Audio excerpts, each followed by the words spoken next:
Je suis un homme très content de voir ce soutien massif et populaire au capitaine Ibrahim Traoré. Ça démontre que ce que le général de Pakoti, M. Langlais, a dit est totalement faux. Le peuple burkinabé est en phase avec son leader et avec ses autorités. Ça montre à quel point que la jeunesse est déterminée. Derrière son mentor, le capitaine Ibrahim Traoré, pour la souveraineté totale du Burkina, de l'Est et de l'Afrique centrale et de la communauté noire. Et tout ce qui aspire la liberté, tout ce qui aspire la révolution. Chaque être humain va être libre. Et la liberté, c'est un prix. Elle ne s'étonne pas, mais elle s'arrache. C'est pour ça qu'on a décidé d'arracher la liberté au maître de l'impérialisme. Vous savez, madame, le Cameroun se réveille, se prépare pour une grande révolution. Et j'appelle le frère du Cameroun de se préparer afin de chasser celui qui a pris le pouvoir depuis longtemps. Il n'accepte pas d'avoir le monsieur Paul Biya. Sauvons l'Afrique.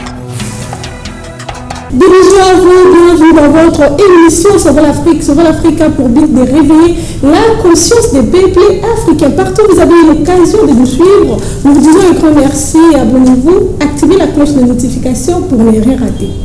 Aujourd'hui, je ne suis pas seule sur ce plateau, je suis avec M. Jacques Kana. Il est comme ça panafricaniste, analyste politique ici en République démocratique du Congo. C'est avec lui que nous allons discuter autour de l'actualité. Alors, j'aimerais d'abord vous briefer quelques sujets que nous allons débattre tout de suite là. Et le premier, nous allons parler de l'impérialisme en Afrique. Et notre deuxième sujet, nous allons aborder la réussite du président Ibrahim Traoré. Un homme fort, un homme exemplaire, un modèle pour le peuple africain. Bonjour, monsieur Kada.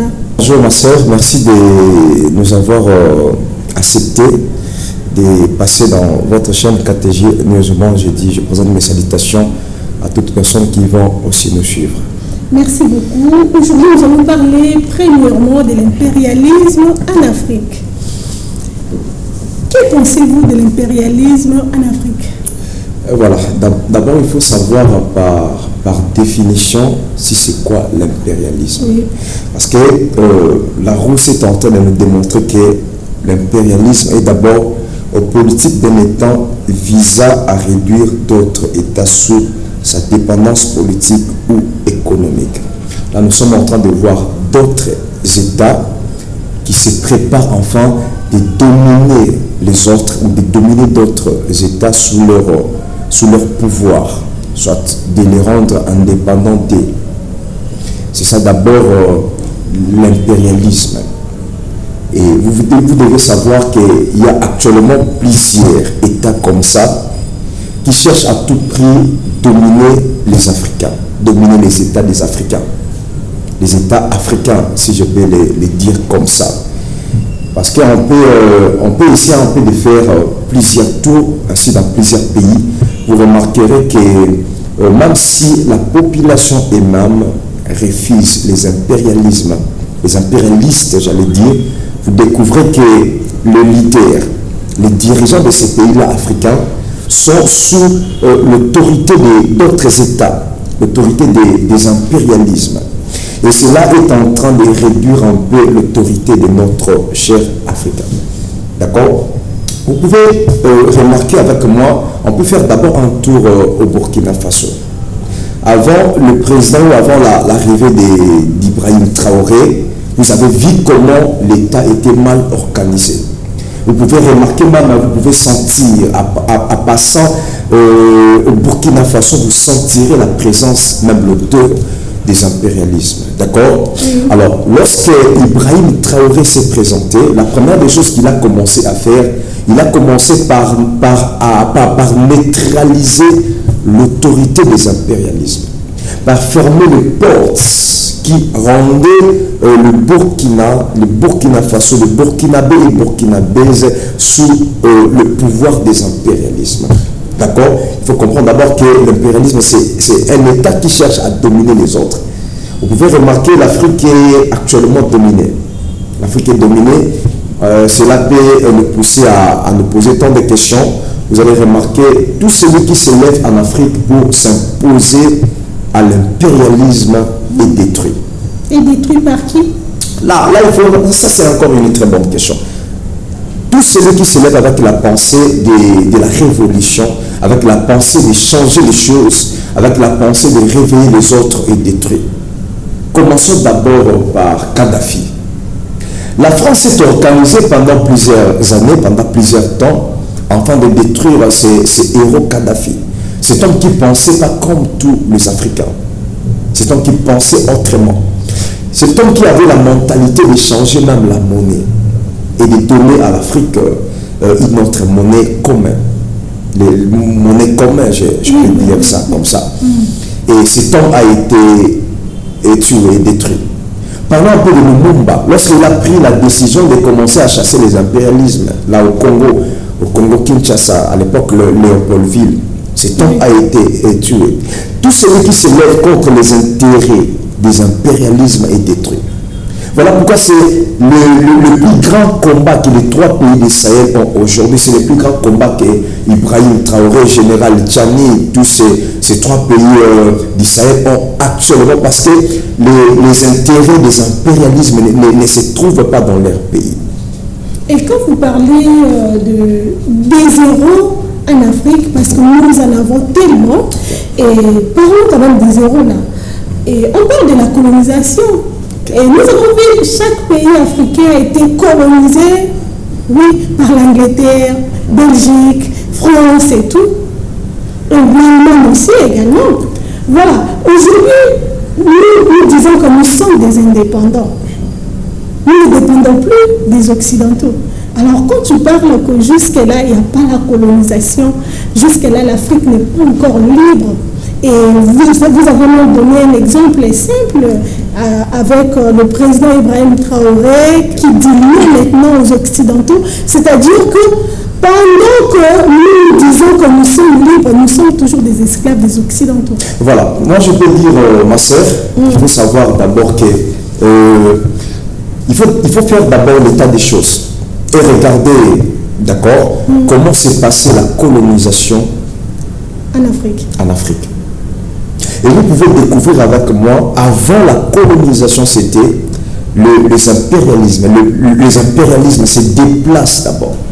C'est depuis des siècles. C'est depuis des siècles. Là, ce n'est pas quelque chose à se poser. Voilà. On ne peut pas même faire débat sur ça. Donc, la colonisation, c'était d'abord physique. Là, on prenait nos grands-parents, on les liait avec voilà, nos ancêtres, on les liait avec des cordes comme ça, d'accord. On les faisait maltraiter, il y avait des coups, des chaînes dans les coups, il y avait des chaînes partout, par leur profit, ça s'est passé comme ça. Là, c'était la colonisation physique. Moi, j'aime souvent dire, étant que panafricaniste que je suis, jusqu'à présent, l'Afrique n'est pas colonisée.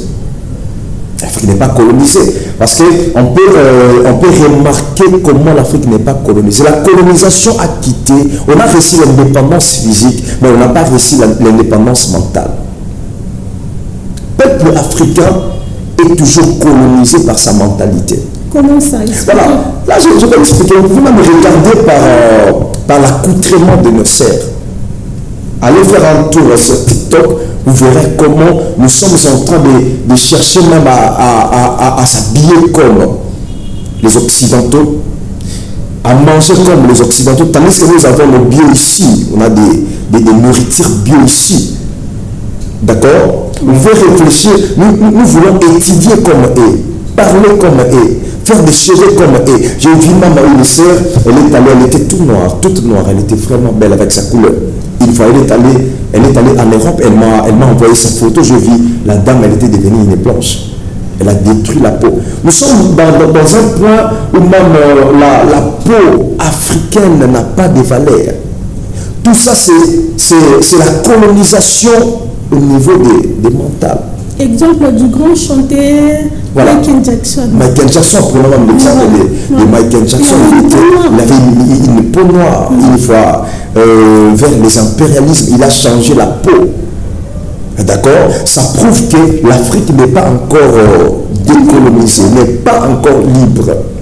Prenons, pourquoi chaque fois quand il y a des problèmes ici, nous courions les impérialistes. Nous courons vers l'Europe, nous courons vers les États-Unis, nous courons vers la Chine, nous courons vers la Russie. L'Afrique ne se développera pas si nous avons toujours la Libye d'aller voir les autres pour notre changement. L'Afrique n'a pas besoin de la Russie. On peut commencer à crier maintenant que la Russie, on attend la Russie pour libérer les Congo, on attend les États-Unis pour libérer les Congo, on attend nous en Burkina Faso, on attend telle personne pour libérer les Burkina Faso. Non. L'Afrique va se libérer demain.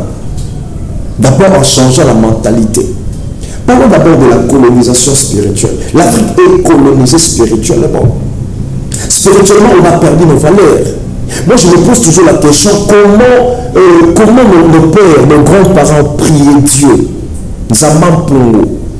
Ils priaient comment? Tandis qu'il n'y avait pas la Bible avant l'arrivée des impérialismes. Je me pose toujours la question, qui disait à nos grands-parents d'aller toucher des plantes et guérir ceux qui étaient malades?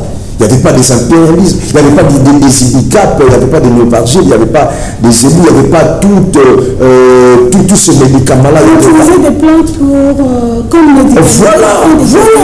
Donc ça prouve qu'en Afrique, on avait déjà une spiritualité. C'est celui de Séni-là, c'est un Nanga, mais ce Nanga, il n'est pas étranger, il est un vrai Congolais. Mais derrière où tu vas remarquer la présence du Rwanda. Rwanda est contrôlé par les impérialismes. Malgré tout ce qui se passe, il y a des noirs, il n'y a pas la lumière, si c'est possible, vous pouvez remarquer. Mais il y a des blancs, des impérialismes derrière ça. Nanga, c'est un propre frère. C'est lui qui était un président de la CENI. Avec le président, l'ancien président de la République démocratique du Congo, c'est Joseph Kabila. Vous voyez, les impérialismes sont en train de travailler avec le frère africain pour que l'Afrique soit détruite. C'est ça leur pensée, c'est d'abord de diviser l'Afrique, madame, d'accord? De séparer l'Afrique, de séparer aussi les Africains. C'est ça la puissance de la colonisation. Et comme je vous avais dit au début, nous allons parler de la Russie du président Ibrahim Traoré. Alors j'aimerais que vous puissiez suivre d'abord cette vidéo et on se retrouve tout juste après. C'est parti. Très heureux, je suis un homme très content de voir ce soutien massif et populaire au capitaine Ibrahim Traoré. Ça démontre que ce que le général de Pakoti, M. Langlais, a dit est totalement faux. Le peuple burkinabé est en face avec son leader et avec ses autorités. Et je suis ému, honnêtement, pour voir ce monde. Je pense que c'est la première fois que je vois le monde comme ça. Je suis venu aussi avec un message. Et pour les Burkinabés, d'abord, il faut que vous sachiez que Ibrahim Traoré ne vous appartient pas seul. Il appartient aujourd'hui à toute humanité, surtout les Africains. Aujourd'hui, c'est la fierté de l'Afrique que le monde entier est en train de voir. Ça fait chaud au cœur. Ça montre à quel point que la jeunesse est déterminée. Derrière son mentor, le capitaine Ibrahim Traoré, pour la souveraineté totale du Burkina, de l'AES et de l'Afrique en général, et de la communauté noire, et tous ceux qui aspirent la liberté, tous ceux qui aspirent la révolution. Chaque être humain veut être libre, et la liberté c'est un prix. Elle ne se donne pas mais elle s'arrache. C'est pour ça qu'on a décidé d'arracher la liberté au maître de l'impérialisme. J'invite toute la population à travers le monde, toute la population noire, et tous ceux qui sont épris de l'esprit de justice, qu'elle soit une population blanche, jaune ou noire, tous ceux qui veulent la justice, c'est là où vous soutenir le capitaine. Le message que j'ai, c'est juste faire savoir aux impérialismes, aux valets locaux, que nous avons compris. Ils ont juste peur. Ils ont juste peur que le capitaine réussisse le combat. C'est juste la peur qui les anime. Le général, c'est la peur. Donc nous sommes sortis pour dire à l'opinion publique que nous sommes prêts pour notre capitaine jusqu'à la mort. Vous savez, nous sommes à une autre époque. Fini le temps de la colonisation, fini le temps de l'intimidation, fini le temps de l'esclavagisme, fini le temps de la domination. C'est une révolution progressiste. Le peuple a compris sous la houlette du président Ibrahim Traoré. Là, vous venez de suivre comme ça le pays des Sahel, les 3 étoiles d'Afrique qui ne cessent de déranger les Occidentaux. Voilà leur travail. Et comment jugez-vous? Voilà, moi je vais... vous savez, madame, il faut savoir, nos ancêtres ont payé les prix. Ont payé les prix forts pour la libération de l'Afrique. Oui. Le sang de tous les généraux partis avec l'arme à la main pour le changement de l'Afrique est en train de crier. Et moi, je peux dire que c'est l'heure de la révolution, c'est l'heure des grands changements. J'ai suivi même une vidéo concernant le Cameroun. Les professeurs, le nom m'a échappé un peu, le professeur qui fait tant de vidéos comme ça concernant. Voilà, le professeur Franklin aussi. Il a fait une vidéo, un discours concernant le Cameroun. D'accord? Oui. Concernant le Cameroun. Vous savez, madame, le Cameroun se réveille, se prépare pour une grande révolution. Et j'appelle le frère du Cameroun de se préparer afin de chasser celui qui a pris le pouvoir depuis longtemps. Il n'accepte pas d'apprendre le monsieur Paul Biya. Et comment vous jugez sa conduite? Je réponds d'abord à la première question. Je réponds d'abord. Tout celui qui travaille avec les impérialismes n'est pas un modèle pour l'Afrique. Là, il faut noter. Tous ceux qui travaillent avec les impérialistes, qui travaillent avec la France, qui travaillent pour les intérêts de la France, il n'est pas un président modèle pour l'Afrique.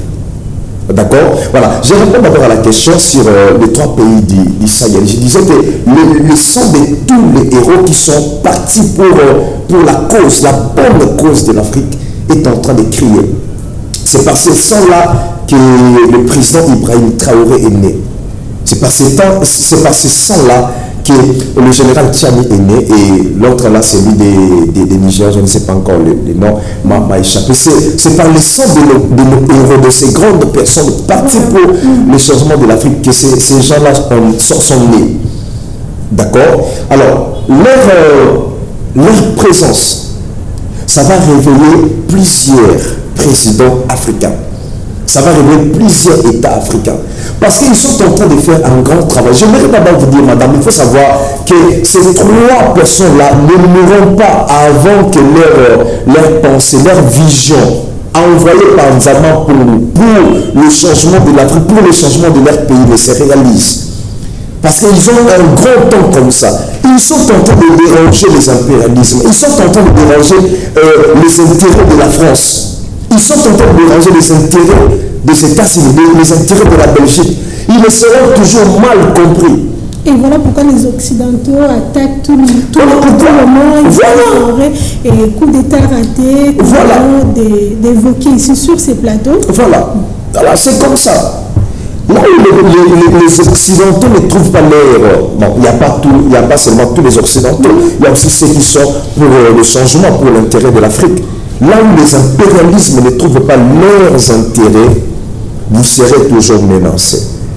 Je vais d'abord vous parler d'une histoire, ce qui s'est passé au Congo, dans la République démocratique du Congo. Il y avait une minute comme ça que le président Félix Antoine Tshisekedi-Tshilombo, il voulait faire l'alliance avec la Russie. Parce que vous savez, la Russie n'est pas en bon terme avec la France, la Russie n'est pas en bon terme avec les États-Unis d'une manière diplomatique. Alors pourquoi la Russie refuse de travailler avec la France? Je vais arriver. Lorsque le président Fathi a voulu faire l'alliance avec la Russie, qu'est-ce qui s'était passé? Il y avait des murmures, les médias européens et occidentaux ont commencé à crier comme ça, entre guillemets. Et le président Félix s'est retiré directement de ce contrat-là. Vous savez pourquoi? Parce que les intérêts des États-Unis étaient menacés, parce que les intérêts de l'Europe étaient menacés, les intérêts de la Chine étaient menacés. Les coltons, le cobalt, le cuivre. Qu'ils ont l'habitude de piller. Voilà, la Chine devrait avoir, la Russie devrait avoir la possession de toutes ces choses-là. Et directement, ils ont commencé à menacer le président Félix Antoine Tshisekedi-Tshilombo. Et c'était là qu'il a pris la décision de se retirer, d'aller s'associer maintenant avec les États-Unis. Maintenant, il y a une bonne collaboration avec les États-Unis. C'est ça. Là où il n'y a pas les intérêts de ces gens, tu deviendras comme un danger. Alors, la collaboration du chef de l'État avec les États-Unis. Tu as d'abord posé une question. Je reviendrai avec ça. Voilà. Ouais. Voilà. La collaboration du chef de l'État Félix Antoine Tshisekedi-Tshilombo avec les Américains. Okay. Croyez-vous à un avenir meilleur? Voilà, moi je crois à un avenir meilleur, vraiment parce que le président... Voilà, moi je n'attends pas une chose de 100%. D'accord, je n'entends pas des choses de 100%. Peut-être qu'ils pourront faire une petite chose, parce que quand le président Kabila Kabange, l'ex-président, l'ancien président de la République démocratique du Congo, il a mis ses pieds à Goma, il voulait faire un discours. Il allait se déclarer étant que chef du M23. Il devrait libérer les Rwandais afin qu'ils puissent aller dans leur sort, excusez-moi.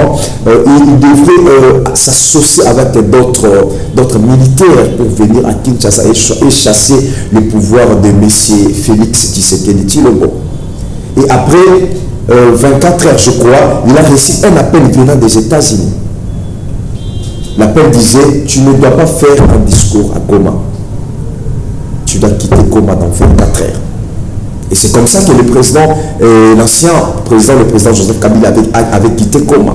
C'était comme ça. Moi, je crois que l'association des États-Unis ou l'alliance des États-Unis, entre les États-Unis et la République démocratique du Congo, ça pourra s'aboutir à quelque chose, mais nous n'attendons pas à une grande chose. Ce sera une petite chose qui pourra faire avancer, même calmer la guerre, parce que les Américains viendront toujours là où il y a leurs intérêts, parce qu'ils ont eu l'occasion de contrôler là où il y a la richesse de la République démocratique du Congo. Donc ça pourra s'aboutir à quelque chose. Voilà, là nous serons toujours là, toujours soumises et tout. Voilà, nous serons toujours soumises, madame, parce qu'il y a toujours la présence de la colonisation. Nous aurons toujours des fils sur nos coups. Alors revenons avec la Russie. Vous avez dit que la Russie a mis fin avec la France, a mis fin avec les États-Unis d'Amérique. Pourquoi? Parce que ce sont ses frères. Voilà, la Russie a une autre manière de voir les choses. D'abord, les Russes sont comme ça, les Russes sont justes comme ça. Et leur comportement est comme ça. La Russie n'a pas colonisé l'Afrique. Cite-moi un pays d'Afrique colonisé par la Russie. La Russie n'a pas colonisé l'Afrique. La Russie n'a pas volé la richesse de l'Afrique. La Russie n'a pas rendu les Africains les esclaves. Non, la Russie n'a pas rendu les Africains les esclaves. La Russie est comme ça. Et la Russie aime la justice, aime l'honnêteté. D'accord? Voilà, la Russie n'aime pas s'associer là où il y a des voleurs, là où il y a des gens qui soutiennent le terrorisme. La Russie ne s'associe pas avec des gens comme ça. La Russie ne s'associe pas avec un Macron qui vient seulement afin de dominer les autres. La Russie ne s'associe pas avec des gens comme ça. Et la Russie se prépare, là je vais vous le dire, se prépare de créer de bonnes collaborations avec M. Trump pour prendre la possession de l'Ukraine. Et bientôt la guerre entre l'Ukraine et la Russie, ça va terminer parce que Trump est l'homme de la paix. Peut-être ça pourrait marcher avec l'arrivée de Trump aux États-Unis, ça pourrait marcher. La Russie peut maintenant s'associer avec une bonne personne Trump. Donc il faut savoir, madame, voilà, que la Russie ne s'associe pas avec tout le monde.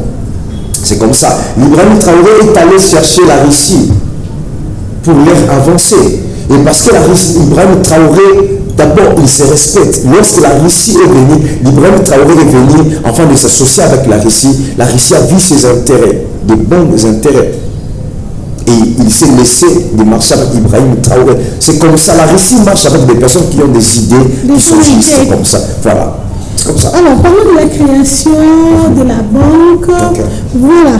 Comment entrevoyez-vous la création de la banque voilà, la banque en général, voilà. Les 3 étoiles de l'Afrique. Voilà. On crée une banque pour développer l'Afrique. D'accord, ça ne sera pas seulement la banque, d'accord, ça ne sera pas seulement la banque, mais ça sera aussi un monnaie, voilà, monnaie commune, qui va vraiment généraliser tout le monde et toutes choses. C'est d'abord la pensée qu'avait M. Kadhafi avant sa mort.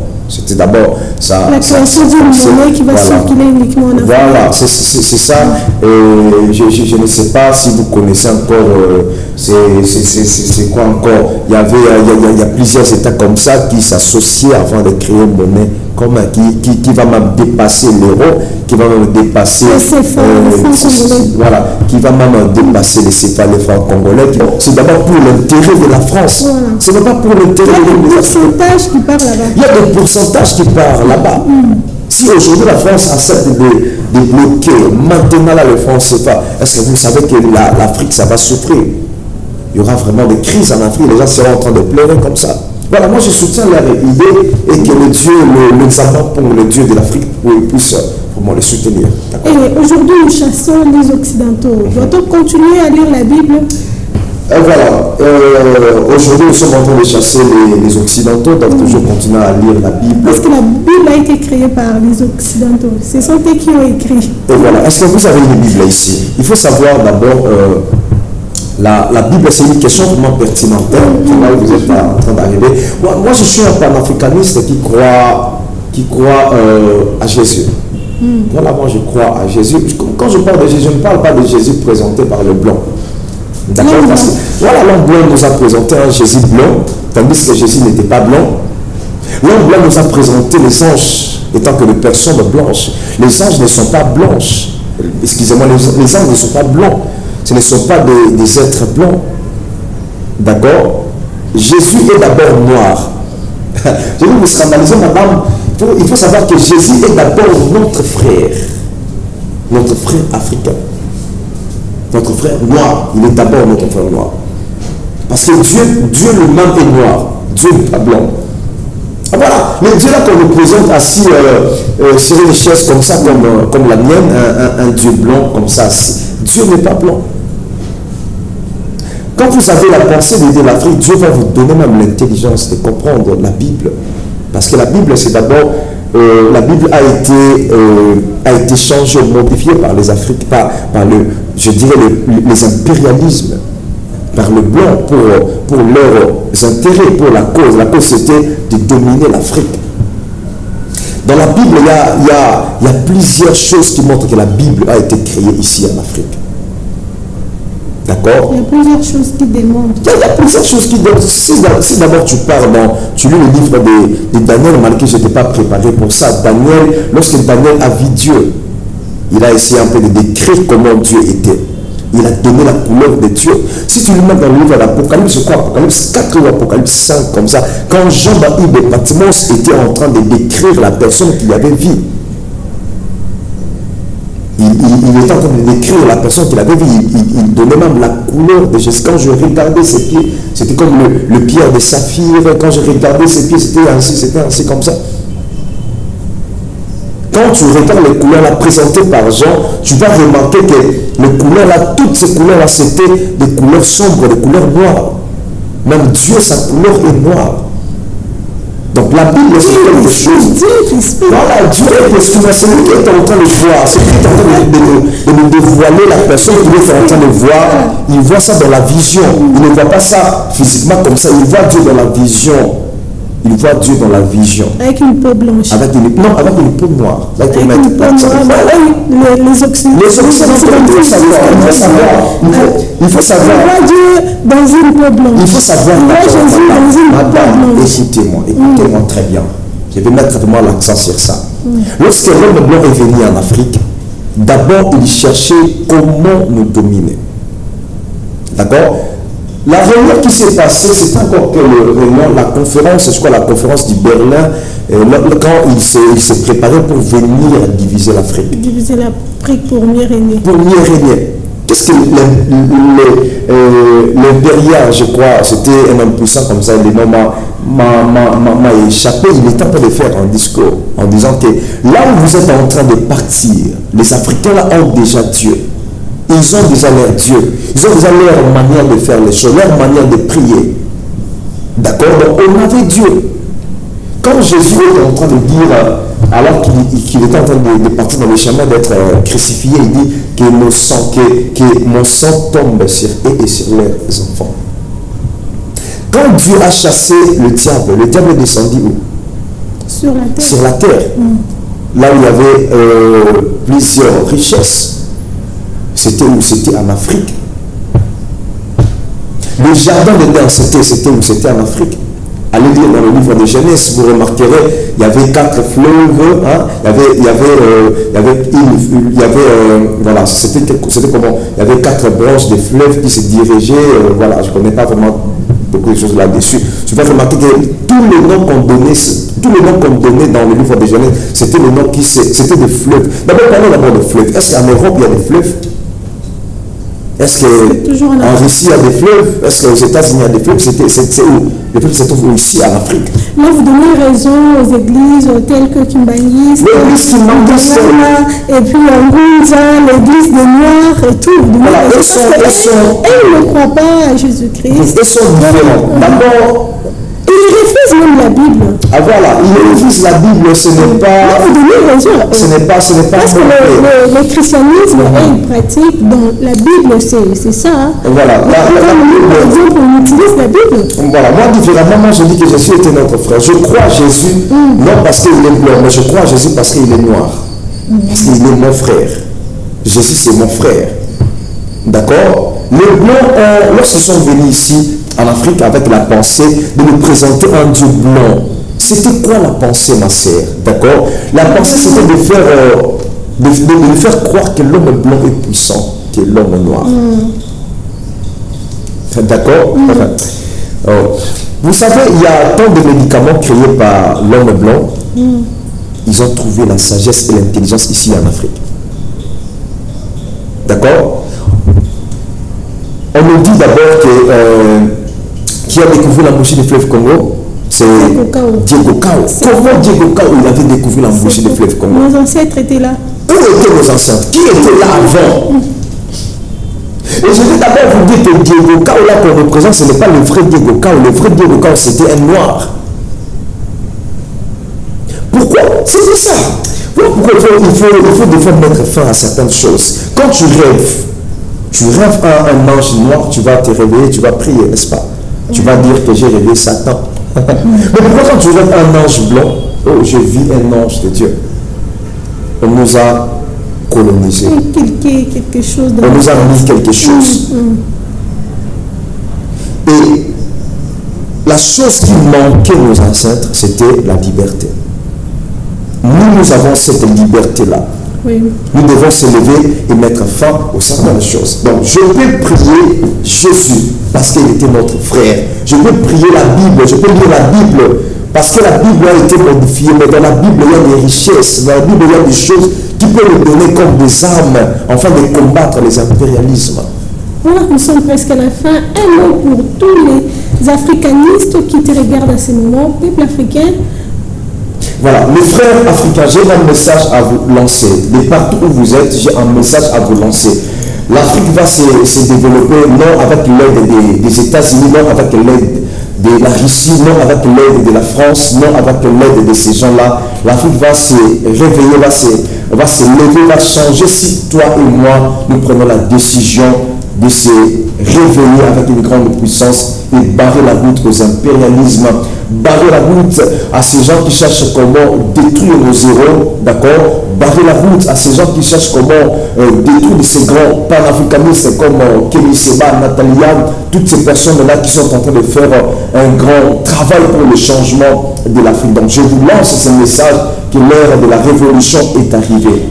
Il faut soutenir les grandes personnes, il faut soutenir les grandes visions et l'Afrique va changer. C'est le message de votre frère Jacques Nkanda, la patrie ou la mort, nous vaincrons. Voilà, c'est l'heure de la liberté. Voilà, nous devons libérer l'Afrique. L'Afrique est là, c'est entre nos mains. La victoire est là, entre nos mains. Alors, nous devons faire quoi? Libérer l'Afrique. Libérer l'Afrique, quittons les associations des Occidentaux. Créons l'Afrique encore, parce que l'Afrique a besoin d'une création nouvelle. Et c'est à nous maintenant de faire quoi? De créer l'Afrique. C'est à nous maintenant de développer l'Afrique, comme dit notre frère Jacques Kana. J'espère que vous avez compris. Nous avons besoin d'une Afrique libre et debout. Nous voulons développer l'Afrique d'une autre manière, en fait. Développer l'Afrique d'une autre façon pour que les Occidentaux sachent qu'ici en Afrique, il y a aussi des hommes compétents et non des hommes incompétents. C'était là votre émission de chaque jour sur l'Afrique sur KTG News Monde. Nous vous disons un grand merci et bon suite de programme sur notre chaîne KTG News. On se retrouve comme ça à la prochaine. Merci beaucoup, M. Jacques Kana. Voilà, merci de nous recevoir dans votre bureau, dans votre chaîne. Donc, nous allons resserrer, nous allons changer les choses en Afrique. Que la paix soit avec vous si possible. Merci pareillement. Ciao. tombera jamais.